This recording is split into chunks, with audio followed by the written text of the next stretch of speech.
Come closer, settle in, but do not get comfortable. Comfort is not what we are here for today. We are here for a confrontation, a meeting with the unsparing mirror of truth. You are here because some part of you is tired of the drift, tired of the days bleeding into weeks, the weeks into months, the months into years, with a gnawing sense that the life you are capable of living remains a distant, shimmering mirage. You feel the immense untapped potential coiled within you, but it lies dormant, sedated by distraction, procrastination, and the gentle, soul-killing lullaby of someday. You waste time. Let's not soften the language. You squander the only non-renewable resource you will ever possess. You trade hours of your irreplaceable life for flickering screens, for meaningless arguments, for the approval of people you don't even like. You act as if you have been granted a dress rehearsal, as if the real performance of your life will begin at some later, more convenient date. I am here to tell you that the curtain is already up. The play is in motion. This is it. And the philosophy we will be using today as our guide is not a comforting pat on the back. It is a bucket of ice water to the face. It is Stoicism in its most raw and potent form. Forget the popular image of the passionless, emotionless Stoic. The true Stoics, men like Marcus Aurelius, the emperor who ruled the known world Seneca, the brilliant advisor who navigated the treacherous courts of Nero, and Epictetus, the slave who became one of history's most influential teachers, were not passionless. They were consumed by a single burning passion. The passion to live a good life, a life of virtue, meaning and purpose, and to not waste a single moment of it. Their wisdom is not a set of gentle aphorisms for a coffee mug. It is a battle-tested operating system for the human mind, designed to function under the most extreme pressures. And today we are going to distill that operating system into 7 of its most brutal, most clarifying, and most life-altering truths. They are called brutal because they will not flatter your ego. They will strip away your excuses. They will hold you accountable. They will demand that you take radical responsibility for your life, starting right now. But their brutality is a gift. It is the surgeon's scalpel, cutting away the diseased tissue of delusion so that you can finally heal and grow strong. Listen to these truths, not with your desire to be comforted, but with your hunger to be better. Let them dismantle the flimsy scaffolding of your old excuses. Let them ignite the fire of urgency that has been dormant for too long. The time for drifting is over. The time for building begins now. Let us face the first truth. Epictetus, brutal truth. Number 1. You are going to die, and you have no idea when. Let that sink in, not as a distant, abstract concept, but as a visceral, undeniable fact. Your life is not a continuous line stretching to a far-off horizon. It is a finite supply of seconds, ticking away right now as you listen to these words. One day, very soon in the grand scheme of things, that supply will run out. Your heart will beat for the last time, your lungs will draw their final breath, and all of your plans for later will dissolve into nothing. This is the foundational truth of Stoicism, memento mori. Remember, you will die. Our modern culture treats this as morbid. We hide death away. We speak of it in hushed tones. We distract ourselves from it with a frenzy of noise and activity. The Stoics did the opposite. They stared into the face of their own mortality every single day, not to be depressed, but to be electrified. Your mortality is the ultimate antidote to triviality. It is the great clarifier. When you truly internalize the fact that your time is a limited, dwindling resource, you begin to see the profound absurdity of how you spend it. Arguing with a stranger on the internet, fuming over a perceived slight, binge-watching a show you don't even enjoy. How much of your precious, unrecoverable life force are you willing to trade for these things? Seneca wrote with searing urgency about this. He said, "It is not that we have a short time to live, but that we waste a lot of it. We act like we are immortal. We defer our dreams, we postpone difficult conversations, we delay the pursuit of our true calling, all under the delusion that we have an infinite bank account of time. You do not. Your account is draining, second by second, and you have no idea what the starting balance was. So, how do you use this brutal truth to build your life, starting now? First, you conduct a radical audit of your time. Tonight, before you sleep, look back at your day, not with judgment, but with the cold, clear eyes of an accountant. Where did your hours go? How many were invested in activities that align with your highest values, that contribute to your growth, that bring you closer to the person you want to be? And how many were simply squandered, poured down the drain of mindless distraction? Be honest with yourself. The numbers will be shocking. This honesty is the first step. Second, you adopt the practice of the last time. As you go through your day, consciously remind yourself that this could be the last time you perform this action. This could be the last time you speak to your partner, your child, your parent. This could be the last time you watch a sunset or feel the warmth of the sun on your face. This isn't meant to be terrifying, it's meant to be focusing. It imbues every moment with a sacred quality. You would not snap at your child if you knew it was the last conversation you'd ever have. You would not mindlessly scroll through your phone if you knew it was your last sunset. This practice forces you into the present moment and demands that you engage with it fully and virtuously. Third, you use death as your advisor. When faced with a decision, especially a fearful one, ask yourself, if I were to die tomorrow, would I regret not doing this? This question cuts through the fog of fear and social pressure. The fear of asking someone out, of starting a business, of writing a book, of apologizing, all of these fears shrivel and become insignificant when placed next to the ultimate fear of a life unlived. Marcus Aurelius reminded himself constantly to do every act of your life as if it were the last. This truth is brutal because it annihilates your favorite excuse, I'll do it later. There may not be a later. Later is a fantasy. All you have is now. This single precious fleeting moment. Your death is not the enemy. Your enemy is the unlived life you will leave behind if you do not wake up. Let the thought of your end be the catalyst for your true beginning. Use it. Let it light a fire under you that never goes out. Brutal truth. Number 2. Your feelings are your responsibility, not the world's. Something happens. Your boss criticizes your work. Someone cuts you off in traffic. The stock market crashes. Your immediate experience is a surge of emotion, anger, anxiety, despair. And your immediate assumption is that the external event caused your feeling. He made me angry. This situation is making me anxious. This is the single greatest lie we tell ourselves, the lie that keeps us in a state of emotional infancy, forever at the mercy of external events. Here is the brutal Stoic truth.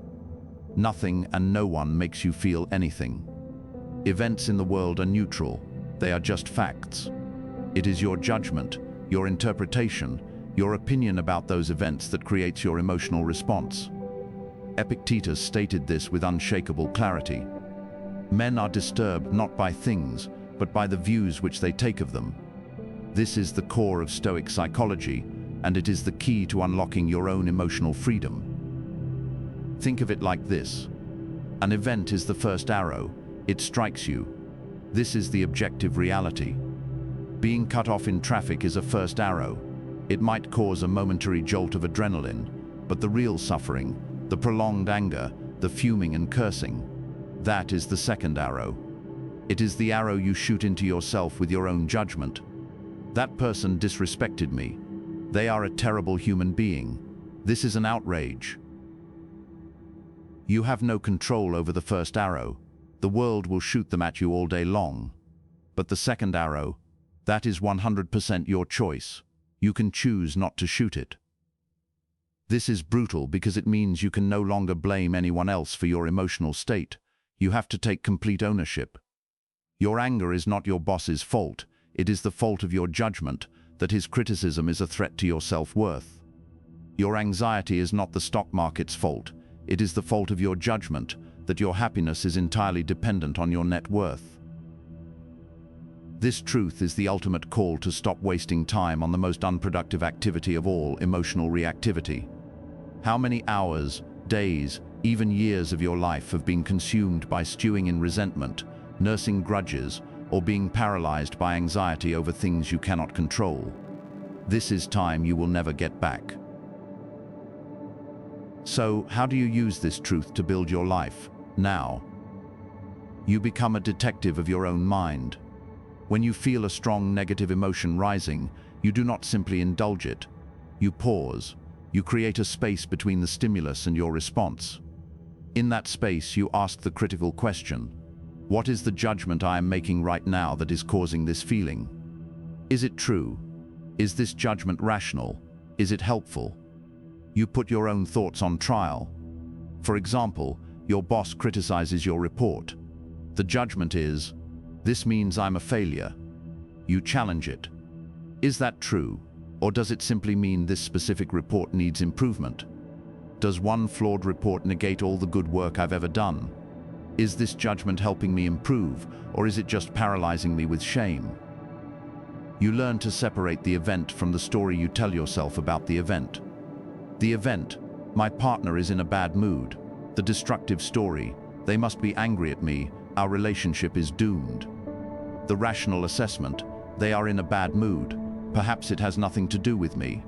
I will act with kindness and give them space. This is not about suppressing your emotions. It is about understanding their origin and refusing to be ruled by the irrational ones.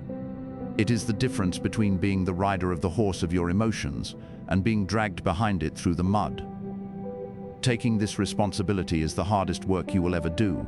It is easier to blame, to rage, to play the victim. But it is a dead end. It wastes your life and gives your power away. By understanding that your judgments create your feelings, you reclaim that power.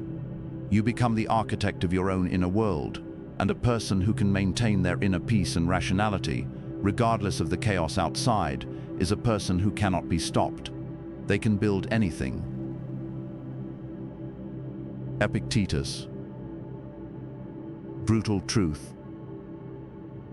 Number 3.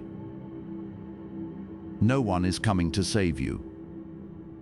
From a young age, we are conditioned by stories. Stories of knights in shining armor, of fairy godmothers, of heroic saviors who arrive in the nick of time to rescue the protagonist from their plight.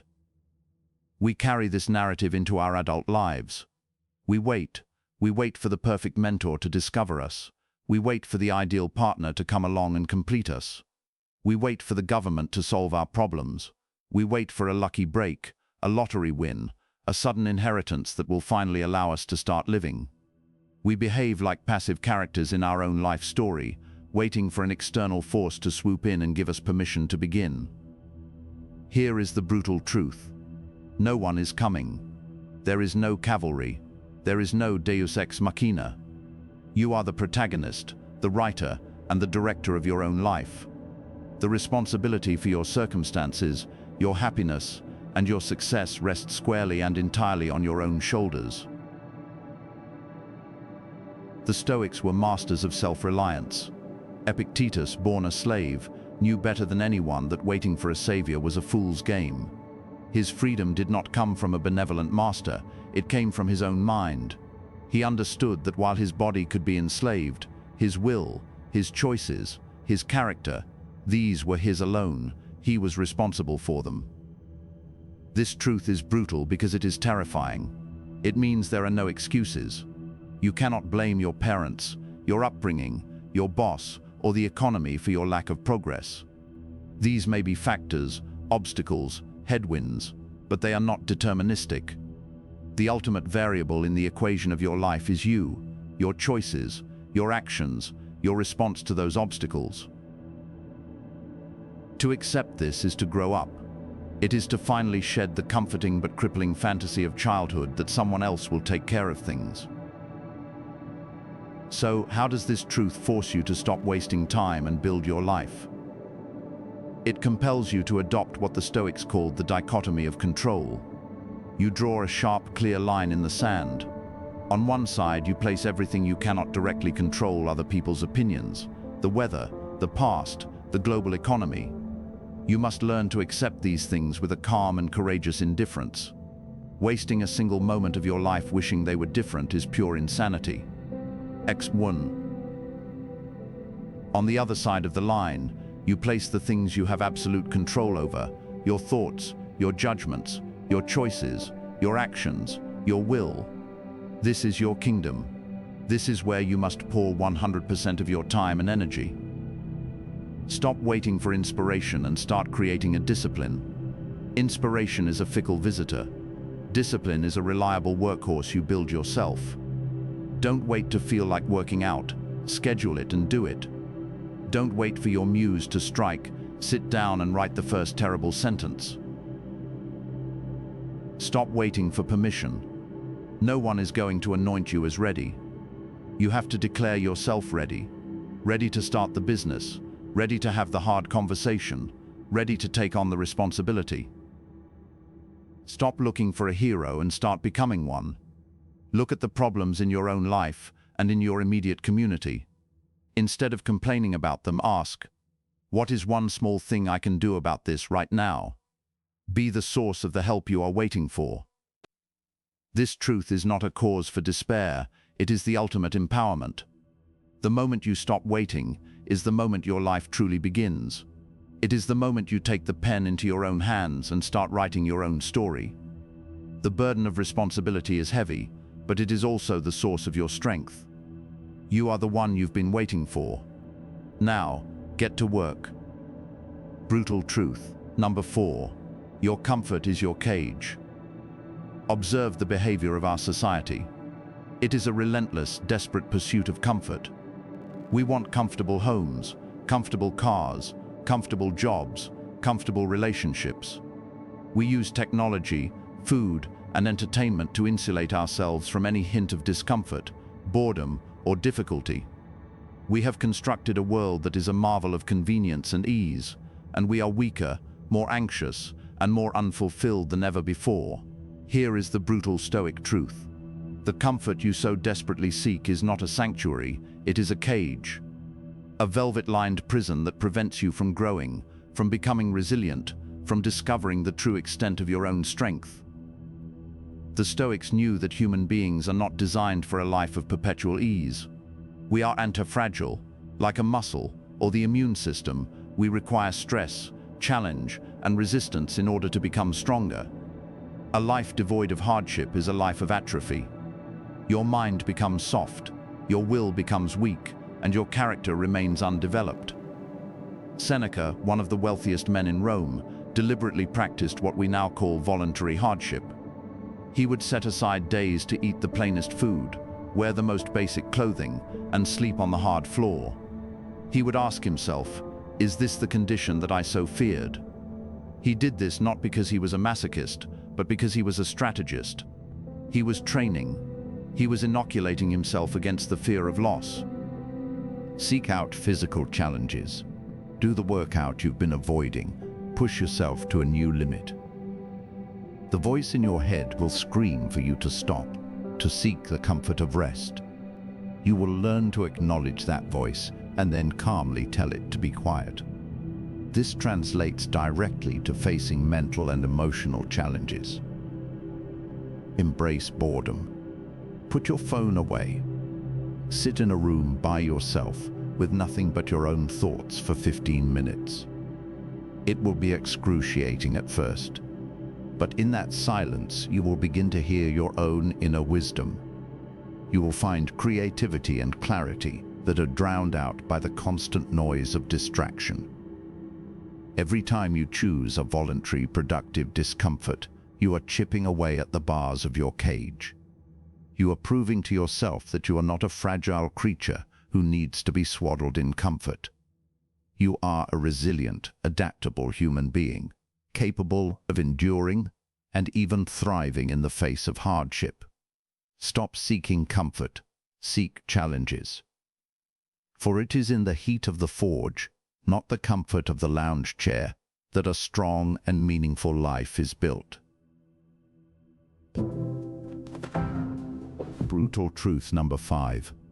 The universe is indifferent to your plans and your feelings. We live with a deep-seated sense of cosmic entitlement. We believe that if we are a good person, good things should happen to us. If we work hard, we should succeed. We create meticulous plans for our lives, our careers, our families, and we expect the universe to cooperate, to bend to the arc of our desires. And then, it doesn't. A sudden illness derails your career. A trusted partner betrays you. A natural disaster destroys your home.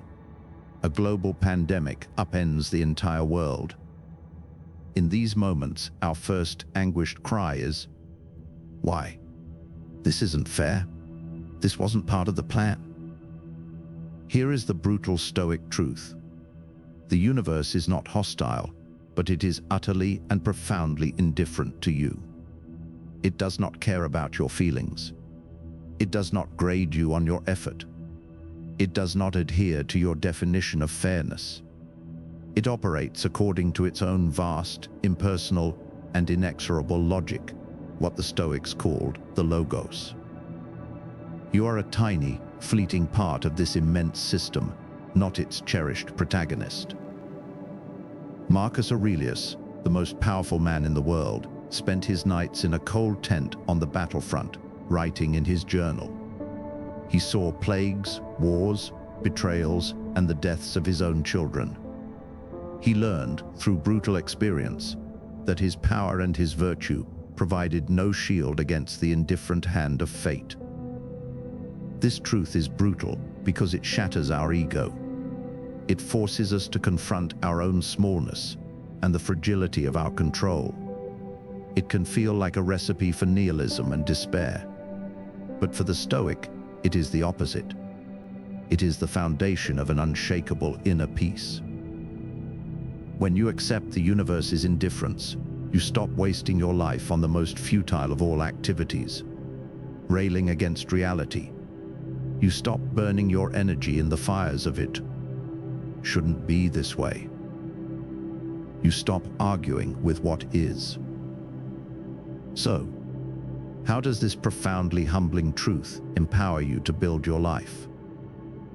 It leads you to embrace the ultimate Stoic superpower, amor fati, the love of fate. This is not passive resignation. It is an active, joyful embrace of whatever happens, good or bad, as if you had chosen it yourself. It is the belief that every event, no matter how unwelcome, is a necessary part of the tapestry of your life, offering a unique and indispensable lesson. When faced with a setback, the untrained mind says, "This is happening to me." The Stoic mind asks, "How is this happening for me? What virtue is this situation asking me to practice? Is it patience, courage, forgiveness, resilience?" It also forces you to shift your goalposts. If your goal is an external outcome, to become wealthy, to get the promotion, to be loved by a specific person, you are at the mercy of the indifferent universe. Your happiness will be a fragile, fleeting thing. But if your goal is internal, to act with virtue and excellence in every situation, regardless of the outcome, then you become invincible. No twist of fate can stop you from being a good person. This is the famous Stoic archer analogy. The archer does everything in their power to shoot the arrow well. They perfect their stance, their grip, their aim. This is their work. But once the arrow leaves the bow, it is subject to the indifferent universe. A sudden gust of wind, a movement of the target, these things are outside their control. The foolish archer bases their satisfaction on whether the arrow hits the bullseye. The Stoic archer bases their satisfaction on having shot the arrow as perfectly as they possibly could. Stop making your happiness contingent on the universe conforming to your plans. Make your plans, take your best shot, and then love whatever happens next. See every event as a new piece of raw material, from which you can build your character. The indifferent universe will provide the obstacles. Your job is to turn them into the way. A life built on this principle is not just resilient, it is anti-fragile. It doesn't just withstand chaos, it gets stronger from it. Brutal truth number 6. Your potential means nothing. Only your actions matter. We are a culture obsessed with the idea of potential. We praise a child's potential. We lament our own unfulfilled potential. We live in a dream world of what we could be, what we might do, what we are capable of achieving. We use our potential as a comforting blanket, a way to feel good about ourselves without having to do the hard, messy, and often frustrating work of actualizing it. Here is the brutal Stoic truth. Potential is worthless. It is a form of vaporware. It is a check you write to yourself that you have no intention of cashing.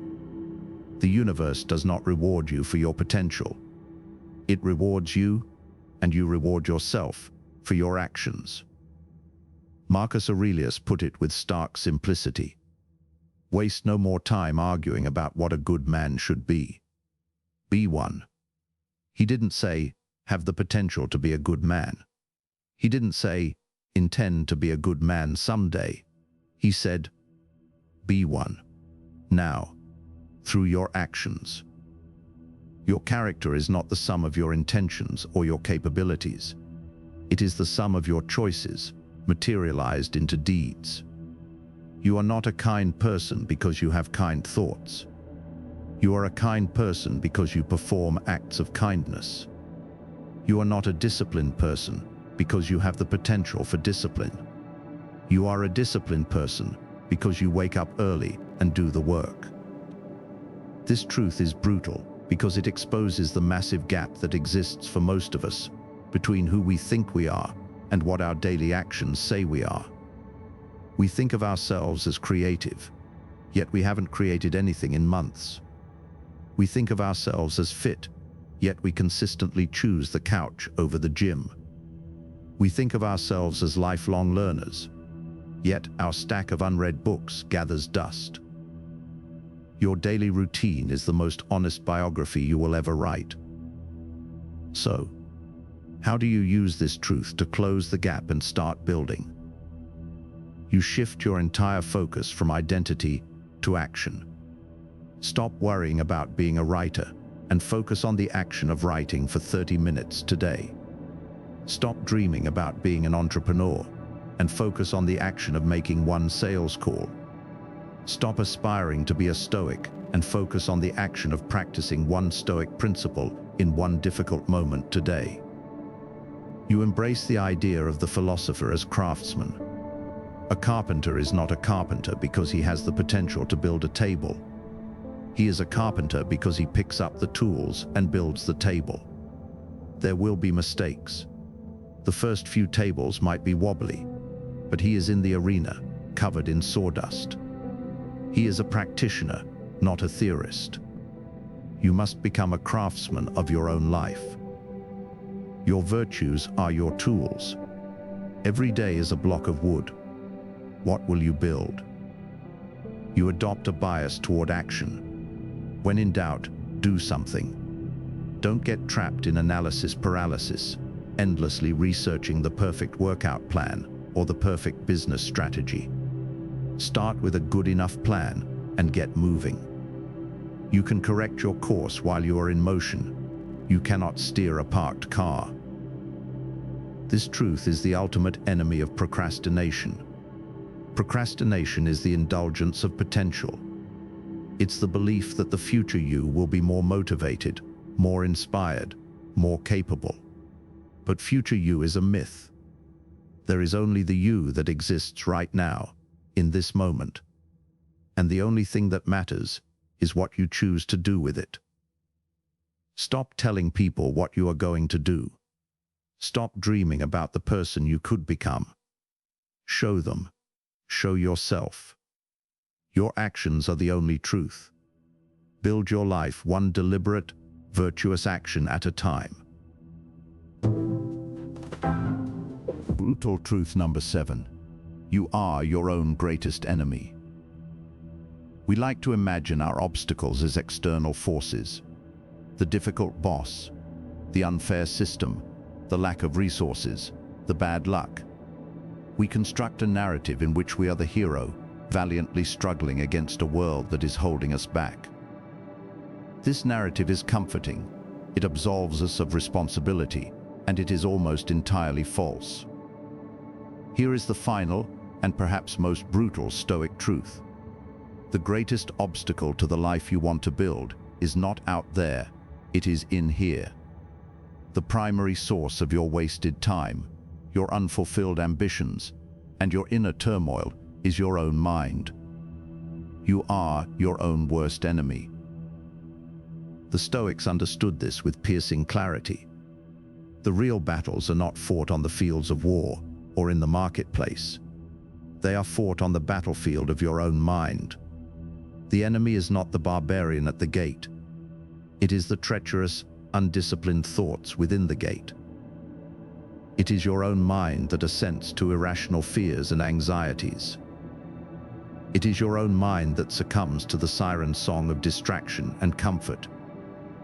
It is your own mind that manufactures the self-sabotaging stories of, "I can't," and "I'm not good enough."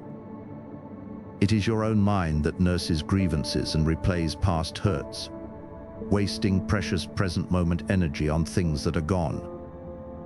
As Epictetus taught, the fortress we must guard is our own faculty of reason. We allow it to be overrun daily by undisciplined impressions, irrational desires, and unchecked emotions. We are the traitor who leaves the city gates unlocked for the enemy to pour in. This truth is brutal because it is the ultimate checkmate to the victim mentality. If the enemy is within, there is no one else to blame. The problem, and therefore the solution, lies entirely within the sphere of your own will. So, how do you use this truth to finally win the war against yourself and build your life? You declare martial law on your own mind. You become a vigilant, unceasing sentinel at the gates of your awareness. You adopt the practice of prosoche, or Stoic mindfulness, a constant attention to your own inner state. You watch your thoughts as a hawk watches a field, identifying the destructive ones before they can take root. You stop trusting your mind's automatic programming. You recognize that your brain is a survival machine, not a truth-seeking device. It is wired for comfort, safety, and negativity. You must actively and consciously override this programming with reason. You relentlessly externalize. You get your thoughts out of your head and onto paper. Journaling is not a quaint hobby for the Stoic. It is a crucial weapon of war. It allows you to see your thoughts objectively, to put them on trial, to separate the rational from the irrational, the helpful from the harmful. Marcus Aurelius's Meditations is his war journal from the front lines of his own mind. You create systems and environments that support your better self, because your willpower alone is weak and unreliable. If you are your own worst enemy, you don't keep junk food in the house. You don't leave your phone by your bed. You make it harder for your worst self to win, and easier for your best self to succeed. This final truth is the culmination of all the others. To defeat your inner enemy, you must remember your mortality. Take responsibility for your emotions. Stop waiting for a savior. Embrace discomfort. Love your fate, and focus on action. The war within is the only one that truly matters. Every other victory is hollow if you remain a slave to your own undisciplined mind. But if you can win this war, if you can establish reason and virtue as the ruler of your inner kingdom, then there is no external obstacle you cannot overcome. You will have conquered the only enemy that could ever truly defeat you.